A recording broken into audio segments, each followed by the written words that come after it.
आदाब, मैं पलक शर्मा हाजिर हूं दुनिया भर की सोशो पॉलिटिकल और इकोनॉमिक इश्यूज पर खास प्रोग्राम लेकर दुनिया मेरे आगे।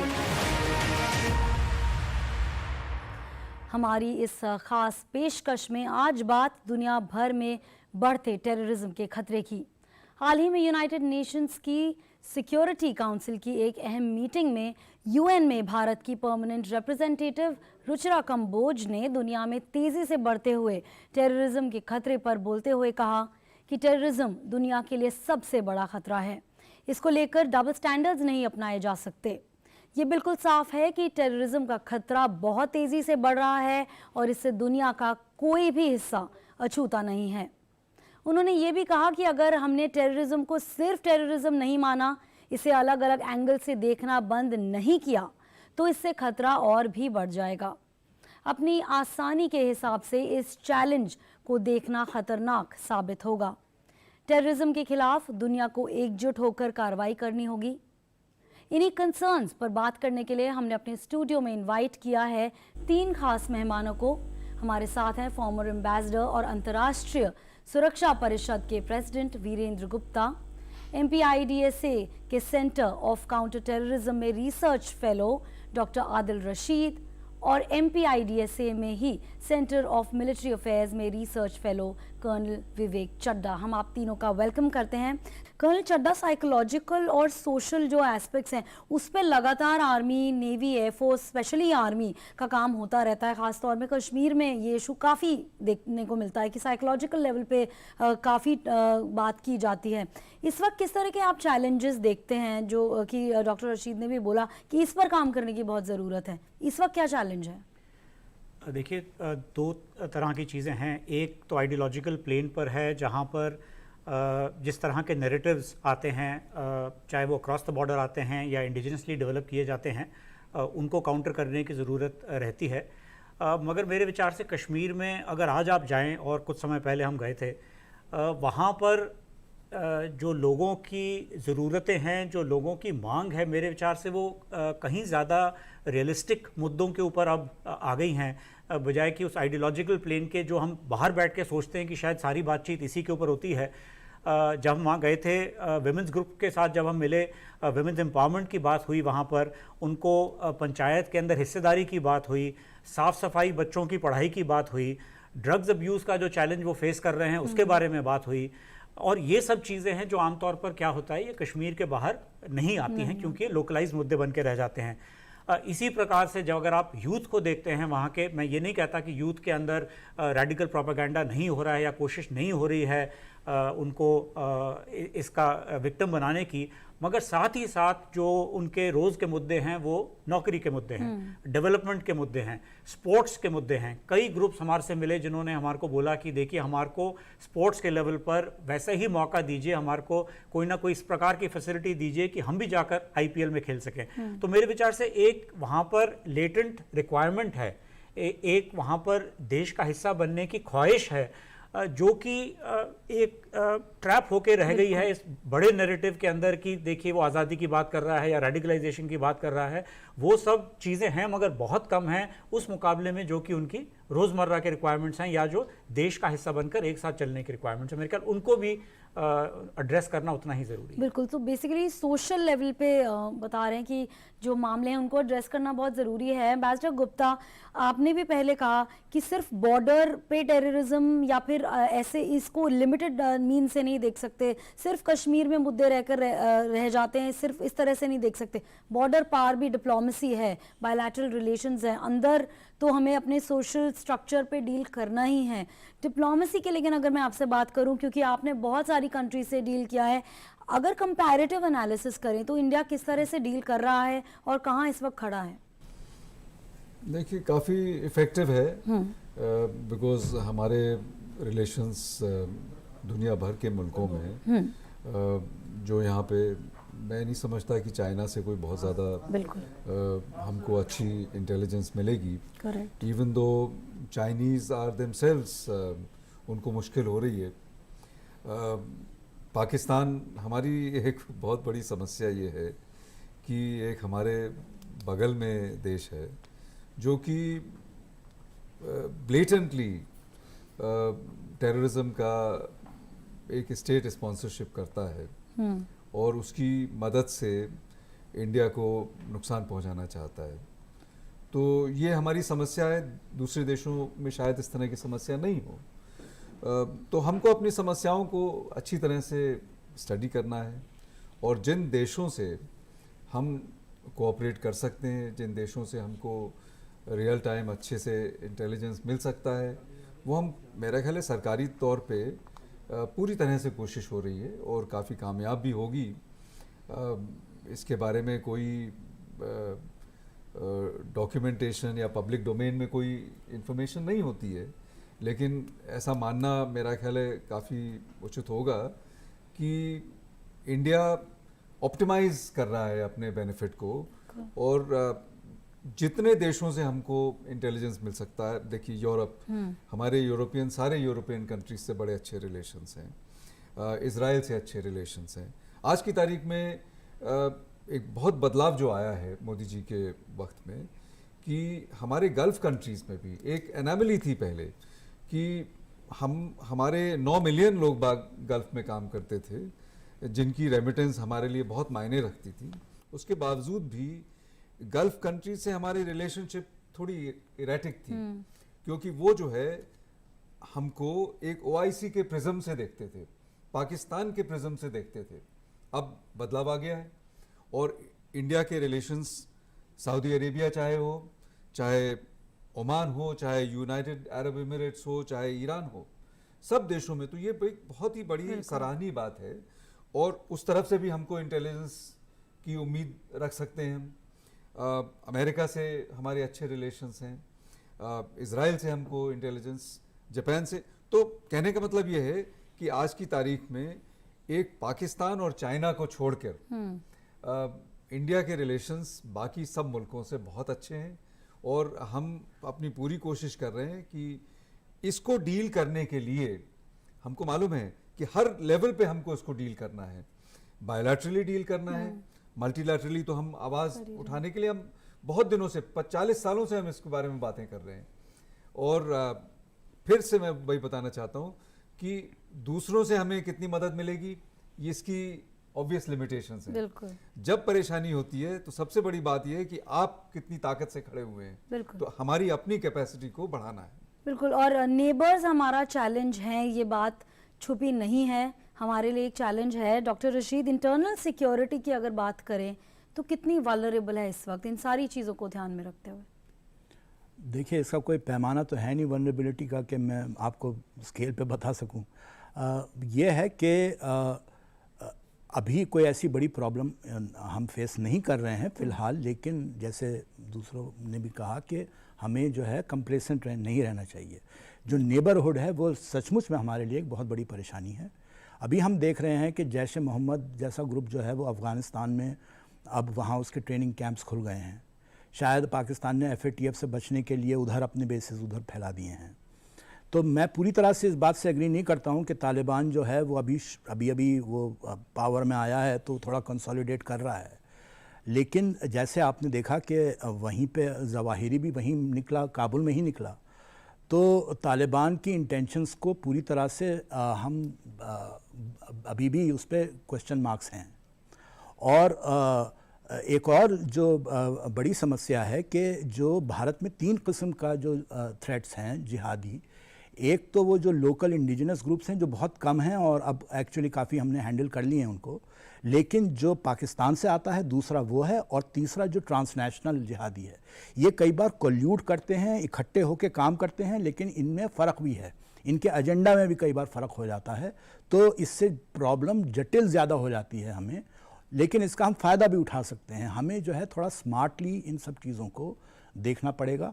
और हमारे पास भी एक बहुत बड़ी मुसलमान पॉपुलेशन है और वो हमारे लिए बुलवार्क है एक किस्म से। अगर वो हमारे साथ है तो हम इन सारी चीज़ों का बहुत अच्छे से मुकाबला कर सकते हैं और जो ये सारा प्रोपेगेंडा है इन्हीं के मुंह पे फेंक सकते हैं। तो ये नहीं है, इंडिया के पास बहुत एडवांटेजेस भी हैं और हमें उनका भरपूर इस्तेमाल करना चाहिए। मुस्लिम पॉपुलेशन को कैसे साथ लाया जाए? बहुत सारे हम डिस्क्रिपेंसीज देखते हैं, कई बार UN में भी कई मुद्दे उठे हैं और जो चैलेंजेस हैं आपके हिसाब से ऑन अ सिक्योरिटी लेवल और फौज के लेवल पे, किस तरह से देखते हैं? देखिए, मैं इस बात से सहमत नहीं हूँ कि मुसलमान हमारे साथ नहीं है। ऑफ कोर्स ये कोशिश ज़रूर की जाती है अंतर्राष्ट्रीय स्तर पर, पाकिस्तान में बार बार इस चीज़ को उठाने की कोशिश की जाती है, मगर ये सच की बिना पे नहीं है, ये एक झूठ की कोशिश की गई है जो कि बार बार किया जाता है, चाहे वो OIC में हो रहा है या पाकिस्तान में हो रहा है या वो UN के प्लेटफॉर्म पे किया जाता है। फैक्ट ये है कि पिछले अगर 70 साल से हम देखें कि दुनिया भर में, और उसमें मुस्लिम देश भी शामिल हैं, वेस्ट एशिया विशेष तौर पर शामिल है, वहाँ पर कुछ भी हुआ है हिंदुस्तान से, चाहे वो हिंदू है, मुसलमान है, सिख है, ईसाई है, जो रिएक्शन है वो एक इंडियन रिएक्शन था। और मेरे विचार से इसको अंडरलाइन करना, इसको एम्फसाइज करना बहुत ज़रूरी है कि इंडियन मुस्लिम किसी भी प्रकार से भिन्न नहीं है बाकी किसी के साथ भी। और अगर ये प्रोपेगेंडा होता है, कहीं से भी होता है, इसको हमें रोकना चाहिए, इसको हमें डिस्करेज करना चाहिए, क्योंकि ये सच के बिना पर बेस्ड नहीं है।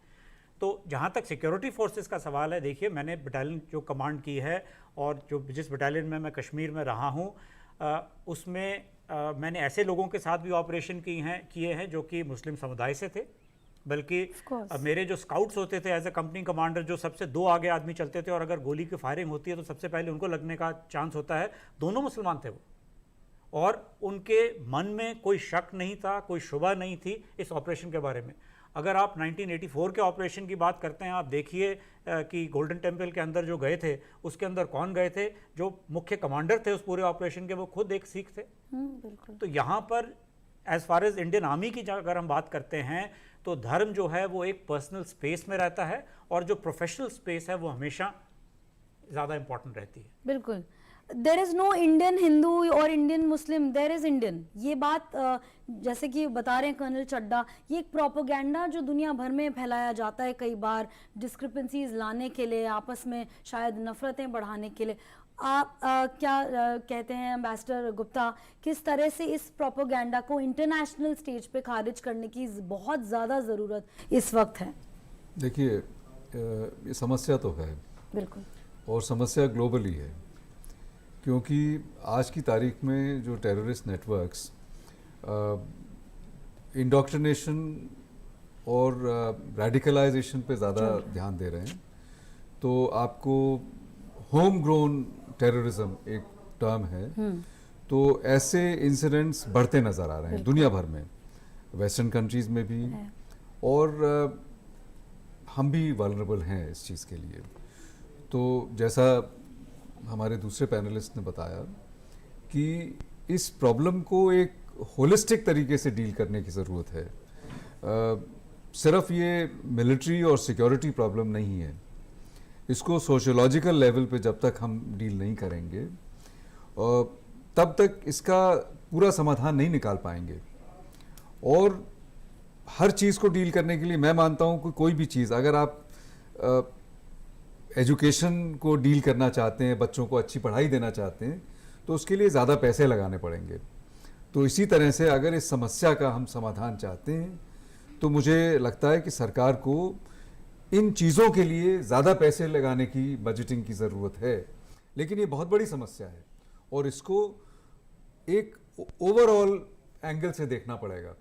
हमारे यहाँ समस्या है, लोग बागों का इंडोक्ट्रिनेशन हो सकता है, और उनको जो है अब ये सरकार को एक अच्छी पॉलिसी बनानी पड़ेगी कि किस तरह से इसको प्रॉब्लम को एक होलिस्टिक तरीके से, एक ओवरऑल तरीके से इसको सॉल्व किया जाए। इसको डिनाई नहीं किया जा सकता, बिल्कुल बिल्कुल, और झुटलाया नहीं जा सकता। ये है, समस्या है, और ये दुनिया भर में नजर आ रही है। बिल्कुल। और इसी तरह से इंडिया में भी इसके लिए एक वल्नरेबिलिटी बढ़ गई है। बिल्कुल। और इनफैक्ट डॉक्टर राशिद, जैसे कि एम्बेसडर गुप्ता ने बताया, दुनिया भर में ये प्रॉब्लम नज़र आ रही है और बढ़ती हुई नज़र आ रही है। ये सिर्फ इंडिया की प्रॉब्लम, इंडिया शायद बहुत वक्त से इस चीज़ से डील कर रहा है, पर इंटरनेशनली हम देख रहे हैं इतने केसेस आ रहे हैं टेररिज्म के, सिर्फ बढ़ते हुए। टेक्नोलॉजी एक बहुत बहुत बड़ा और इम्पॉर्टेंट एस्पेक्ट है, बदलती हुई टेक्नोलॉजी है, कंप्यूटर्स का यूज़ हो रहा है, साइबर रिलेटेड क्राइम्स और टेररिज्म ऑफ कोर्स हो ही रहा है। उसको किस तरह से आप देखते हैं? कई बार देखा है, बहुत बार देखा है, टेररिस्ट इंजीनियर्स हैं, बॉम्ब्स बना रहे हैं, बड़ी बड़ी टेक्नोलॉजी का इस्तेमाल कर रहे हैं, उसको किस तरह से देखेंगे? देखिए ये जो है ये ग्लोबलाइजेशन का पुशबैक है। जो एक वक्त में ये लगा कि अमेरिका की जो न्यू लिबरल फिलॉसफी है वो पूरी दुनिया पे छा जाएगी, तो कई कल्चर्स ने उसको रेजिस्ट किया है और कई कल्चर्स रेजिस्ट कर रहे हैं। इवन वेस्टर्न कल्चर्स, अभी आप फार राइट एक्सट्रीमिज़म वेस्ट में बढ़ रहा है, वो भी ग्लोबलाइजेशन के ख़िलाफ़ है, वो चीन के बढ़ते हुए कदमों के ख़िलाफ़ है और वो अपनी कल्चर को बचाने की कोशिश कर रहे हैं।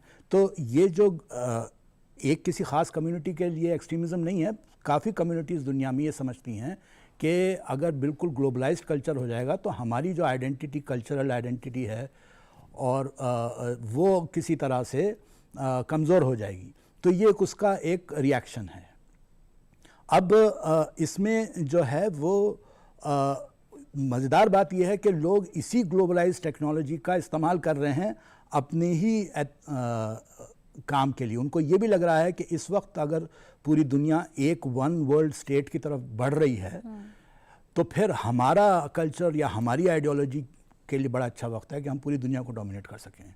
तो ये एक अजीब सा डायनामिक जो है वो शुरू हो गया है और ये एक एज ही मैं समझता हूँ कि जो सेकेंड वर्ल्ड वॉर के बाद जो स्ट्रक्चर्स बने थे वो अब इस दुनिया को कंट्रोल करने के लिए अब उसमें रिफॉर्म होने की बहुत ज़रूरत है और नेशन स्टेट्स को पास आना चाहिए और एक हर टेक्नोलॉजी एक नया पॉलिटिकल सिस्टम लेकर आती है। जब आयरन आया था तो उसके बाद बड़ी बड़ी एम्पायर्स बननी शुरू हो गई थी। ब्रॉन्ज एज का अलग एम्पायर थी, आयरन एज के बाद एक अलग एम्पायर आई और इंडस्ट्रियल रेवोल्यूशन के बाद दुनिया कॉलोनाइज हो गई। उसी तरह से जो ये टेक्नोलॉजिकल रेवोल्यूशन है आईटी का, इसके बाद पूरी दुनिया ग्लोबलाइज हो गई है और इस वक्त जो नेशन स्टेट्स हैं उनको बहुत अक्लमंदी से एक नए ग्लोबल रियलिटी को देखते हुए एक नया पॉलिटिकल सिस्टम ऐसा बनाना होगा कि सब लोग, सब कल्चर्स उसमें सिक्योर फील करें। बिल्कुल। कर्नल चड्ढा, एक बहुत ही इंपॉर्टेंट पॉइंट इन्होंने उठाया है कि एक्सट्रीमिज़म से आंखें मूंदी नहीं जा सकती। एक्सट्रीमिज़म हर जगह देखा जा रहा है। Army, defence forces of course तो हमेशा इस तरह के केसेस से डील करते रहते हैं, लेकिन टेक्नोलॉजी एक बहुत बड़ा पुश है तो एक बहुत बड़ा चैलेंज भी है, ख़ास तौर पे टेररिज्म के लिए। आपके हिसाब से किस तरह से इस वक्त जो है डील किया जाए? नहीं, बिल्कुल ठीक बात है ये। मेरा पहला एक्सपीरियंस जो था वो आर्मी में श्रीलंका में था, जहाँ पर बहुत बेसिक, बहुत फंडामेंटल रेडियो सेट्स थे और उसी से हमें लगता था कि पता नहीं कितनी एडवांस टेक्नोलॉजी है जिससे हम डील कर रहे हैं। एलटीटी जो इस्तेमाल कर रही थी, और उससे अगर हम देखें आज जो जिस प्रकार का इस्तेमाल टेक्नोलॉजी का किया जा रहा है, इसीलिए मैंने शुरू में कहा था कि देखिए अगर आप सिर्फ एक उसको डिफेंस के दृष्टिकोण से देखते हैं या सिक्योरिटाइजेशन करते हैं सिक्योरिटी की, वो काफ़ी नहीं है, क्योंकि इसमें अलग अलग पहलू हैं जो कि टेक्नोलॉजी जिनको चैलेंज करती है।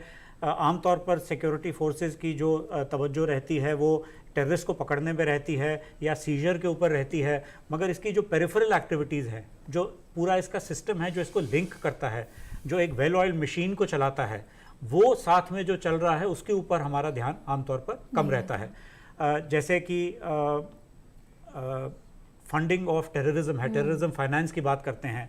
अब देखिए टेररिज्म फाइनेंस जो है वो जिस प्रकार से कोई भी एक इंडस्ट्री रन करती है, एक ऑर्गेनाइजेशन रन करती है जिसके लिए आपको पैसे की ज़रूरत पड़ती है, उसी प्रकार से एक टेररिस्ट ऑर्गेनाइजेशन रन करता है। हमें कई बार समझ में नहीं आता है कि ये जो एक इलीगल एक्टिविटी हो रही है या जो करप्शन है हमारे आसपास या जो क्राइम में इंसिडेंट्स में बढ़ोतरी हो रही है, क्या ये सिर्फ क्रिमिनल एक्टिविटी है या इनडायरेक्टली ये टेररिज्म को फंड कर रही है।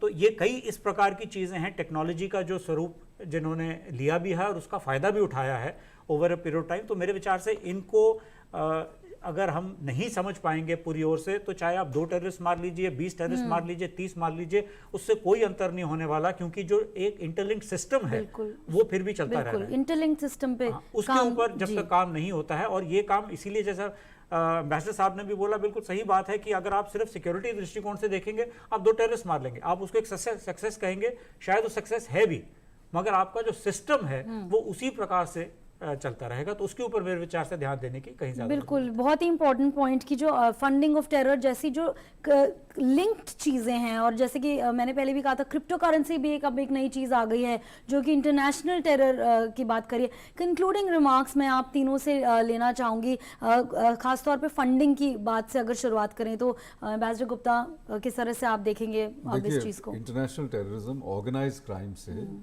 बहुत वक्त से जुड़ा हुआ है बिल्कुल। और ये कोई नई चीज़ नहीं है। तो ऑर्गेनाइज क्राइम पे क्रैकडाउन बहुत ज़रूरी है अगर आप टेररिज्म को सॉल्व करना चाहते हैं। तो जो आपका पैसे क्या मनी लॉन्ड्रिंग होती है या डॉलर के रुपए में कन्वर्ट हो जाते हैं, मैं नाम भूल रहा हूँ क्या, तो ऐसी चीज़ों आपको हर तरीके की जो ऑर्गेनाइज क्राइम है उस पर बहुत ध्यान देना पड़ेगा। और देश में हमको जो एजेंसीज़ हैं उनको फोकस करना पड़ेगा कि ये एक समस्या नहीं है।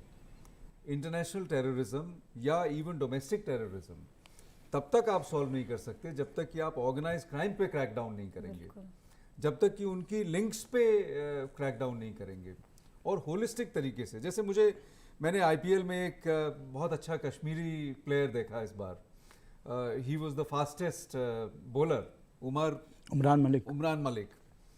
तो मैं समझता हूँ अगर ऐसे आदमी को अगर चांस दिया जाए इंडियन टीम में क्रिकेट खेलने के लिए, तो ये जो है कितने बड़े मिलिट्री ऑपरेशन से ज़्यादा अच्छा उसका इफेक्ट होगा। तो उसी बात को मैं फिर से कह रहा हूँ कि एक होलिस्टिक तरीके से सोशियोलॉजिकल लेवल पे, और स्पोर्ट्स को हम अभी देख रहे हैं कि कॉमनवेल्थ गेम्स में भी हमने बहुत अच्छा किया। तो स्पोर्ट्स की एक बहुत ही अनयूजुअल ताकत होती है लोगों को साथ में लाने के लिए, लोगों को इकट्ठा करने के लिए। और मैं हमेशा मानता हूं कि जो टेररिस्ट इन्फेस्टेड एरियाज हैं हमारे यहाँ, not just Kashmir but also left wing extremist जो सारे एरियाज हैं, नक्सलवादी एरियाज हैं, उन सब में भी अगर हम स्पोर्ट्स को तरक्की करें, स्पोर्ट्स को इनकरेज करें तो काफ़ी सोल्यूशन निकल सकता है। ना सिर्फ स्पोर्ट्स, आर्ट, कल्चर, म्यूजिक का भी देखा गया है बहुत असर इन चीज़ों पे। और इमर्जिंग ट्रेंड्स जो हैं टेररिज्म के, उस पर आज हमारा जो टॉपिक है वो ये है। उस पर आपका एक कंक्लूडिंग रिमार्क मैं चाहूँगी डिटेल में। डॉक्टर राशिद, किस तरह के इमर्जिंग ट्रेंड्स हैं, किस तरह से टैकल करें? जी, मैं ये समझता हूँ कि अभी शायद सिर्फ हमें बड़ी टेररिस्ट ऑर्गेनाइजेशंस को ही नहीं देखना चाहिए। उन्होंने जो अपना जो काम था वो एक तरह से कर दिया है और बहुत ख़तरनाक काम किया है कि उन्होंने बहुत ही रेडिकल आइडियोलॉजीज़ को मेन स्ट्रीम कर दिया है। अब हमारी पॉलिटिक्स में भी ऐसे आइडियोलॉजीज़ पूरे वेस्टर्न वर्ल्ड में और पूरी दुनिया में इसका ख़तरा बढ़ गया है। तो जो main streaming of extremist ideologies है और वो जो सोसाइटी के लेवल पर आ गई है और आम लोगों के अंदर जो वो नफ़रत की भावना बढ़ रही है, वो एक बहुत ही ख़तरनाक एक ट्रेंड है। उसके ख़िलाफ़ हमें बहुत सारे मेजर्स लेने पड़ेंगे। काउंटर रेडिकलाइजेशन में जैसे मेजर्स होते हैं, आप इंटर कम्युनल मीटिंग्स करवाते हैं, आप पोएटिक सिम्पोजियम्स करा सकते हैं, आप ऐसा भी कर सकते हैं कि आप लेजिस्लेटिव रिफॉर्म्स लाएं, एजुकेशनल रिफॉर्म्स लाएं, सेमिनरीज़ को थोड़ा सा आप अच्छे से उनका एजुकेशनल सिस्टम देखें। गेटोइजेशन, शहर के अंदर एक कम्युनिटी एक जगह बैठी है, दूसरी जगह बैठी है। तो ये सब हमें इसके ख़िलाफ़ काम करना पड़ेगा और इसमें हमें एक, जैसा सब लोग कह रहे हैं, एक कॉम्प्रिहेंसिव होलिस्टिक अप्रोच की तरह काम करना पड़ेगा, क्योंकि हर चीज़ एक दूसरे के साथ लिंक्ड है। तो ये इस पे जो है वो एक नेशनल विजन बनाने की ज़रूरत है। बिल्कुल, नेशनल विजन की ज़रूरत है। Colonel Chadha, emerging trends of terrorism, but what are the Indian concerns? हमारा जो आज का खास टॉपिक है उसका इम्पोर्टेंट एस्पेक्ट, इंडियन कंसर्न्स, क्या कहेंगे? क्या आपका कंक्लूडिंग रिमार्क है? देखिए, प्राइमरी कंसर्न हमारा जो इंटरनेशनल टेररिज्म में है, मेरे विचार से दो हैं। एक जो ट्रांसनेशनल इम्पैक्ट ऑफ रेडिकलाइजेशन या रेडिकल थॉट है। ग्रुप बदली हो सकते हैं मगर विचारों में आमतौर पर बहुत फेरबदल नहीं होता, वही चीज़ घूम के फिर वापस आती है। तो मेरे विचार से एक इसके ऊपर तवज्जो देने की ज़रूरत है। और दूसरा जो है वो Pakistan remains a consistent and constant concern. उनके भी टैक्टिक्स बदली होते हैं, प्रेशर बढ़ता है तो वो एक कदम पीछे ले लेते हैं, उसके बाद प्रेशर जैसे ही कम होता है फिर कार्रवाई शुरू हो जाती है। That remains a threat, that remains a challenge. तो उसके ऊपर मेरे विचार से ध्यान देने की बहुत ज़रूरत है। और जिस प्रकार से विशेष तौर पर जम्मू कश्मीर के अंदर एजेंसी, सिक्योरिटी फोर्सेस और एडमिनिस्ट्रेशन का जो रुख है, मेरे विचार से वो बिल्कुल सक्रिय रुख है और इसी रियलिटी को पहचान कर उनका काम भी चल रहा है। बिल्कुल। एंड एम्बेसडर गुप्ता, लास्ट में इंडिया की बात हो गई, इंटरनेशनली किस तरह से आप इस चीज़ को कंक्लूड करेंगे, क्या कहेंगे, क्या आपका कंक्लूडिंग रिमार्क है? अब कॉन्क्रीट एक्शन की ज़रूरत है बिल्कुल। और बहुत हो गया। सब लोगों ने अपने फ़ायदे की बात सोची, अपने फ़ायदे की बात करी कि हमको इस चीज़ से फ़र्क नहीं पड़ता है, अच्छा है कि ये ऑर्गेनाइजेशन दूसरे कंट्री में काम कर रहा है, तो ये बात नहीं चलेगी। तो आप हर जगह देखें कि ये कोई ऐसी समस्या नहीं है कि एक कंट्री को को अफेक्ट हो रहा है, ये समस्या सारे देशों को अफेक्ट कर रही है, कुछ को ज़्यादा, कुछ को कम, कुछ को आज, कुछ को कल। तो सब लोगों को मिलजुल के काम करना है और सिर्फ ये बातचीतों में नहीं रखें, बहुत हो गया बातचीतों में। अब उसके लिए एकजुट के एक ठोस कदम लेने की ज़रूरत है। बिल्कुल, एक कॉन्क्रीट एक्शन की ज़रूरत है। इसी के साथ मैं आप तीनों का शुक्रिया अदा करना चाहूँगी, ambassador Gupta, doctor Rashid and colonel Chadha, बहुत बहुत शुक्रिया हमारी इस खास पेशकश में। फ़िलहाल इतना ही। हमारा ये प्रोग्राम आपको कैसा लगा, इस पर भी आप हमें अपनी राय दे सकते हैं। इसके लिए हमारा ईमेल आईडी है ddurduspecials@gmail.com। इसी के साथ हमारी पूरी टीम को दीजिए इजाज़त। आदाब।